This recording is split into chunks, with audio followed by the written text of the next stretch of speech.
36 জন 35 জন ডিসিকে সাময়িকভাবে দায়িত্ব থেকে অব্যাহতি দিয়েছেন। আর গতকালকার পত্রিকায় দেখেছেন 22 জন জেলা প্রশাসককে পার্মানেন্টলি চাকরি থেকে অব্যাহতি দিয়েছেন। তার মানে সংখ্যা আরও বাড়তে থাকবে। আমাদের পরিষ্কার বক্তব্য,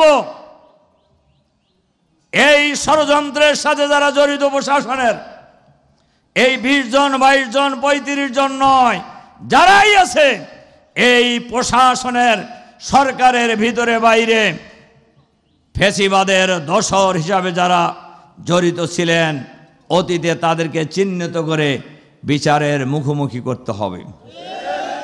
এটা শুধু আমাদের দাবি নয়, বাংলাদেশের সকল জনগণের দাবি। সংগ্রামী ভাই এবং বন্ধুগণ, আর যে গণহত্যার কথা আমরা বলছিলাম, শুধু 15 বছর এই গণহত্যা চালানো হয় নাই। এই 15 বছরই এই ফ্যাসিবাদী সরকারের বিরুদ্ধে বাংলাদেশের সকল বিরোধী দল কখনো ঐক্যবদ্ধ হয়ে, কখনো যার যার জায়গা থেকে আন্দোলন করেছেন, কিন্তু কোনো আন্দোলনই যৌক্তিক পরিণতি লাভ করতে পারে নাই। কিন্তু বৈষম্য বিরোধী ছাত্র আন্দোলনের ব্যানারে কোটা সংস্কারের দাবিতে যে আন্দোলন শুরু হয়েছিল, এই আন্দোলন মূলত সরকার পতনের আন্দোলন ছিল না। কিন্তু যেহেতু সরকারের বিরুদ্ধে, সরকারের ষড়যন্ত্রের বিরুদ্ধে আন্দোলন ছিল, এই আন্দোলন ফ্যাসিবাদী সরকার সহ্য করতে পারে নাই।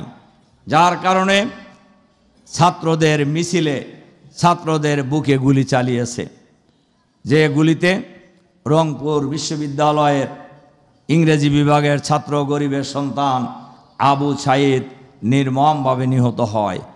মুগ্ধ ঢাকার রাজপথে মিছিলকারীদেরকে পানি খাওয়ানোর জন্য রাজপথে পানির কলস নিয়ে নেমেছিলেন।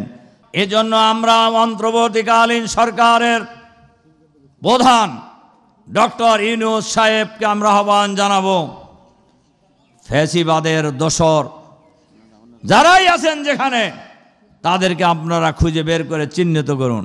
আপনার আশেপাশেও আছে, প্রধান উপদেষ্টার আশেপাশেও ফ্যাসিবাদের দোসর আছে।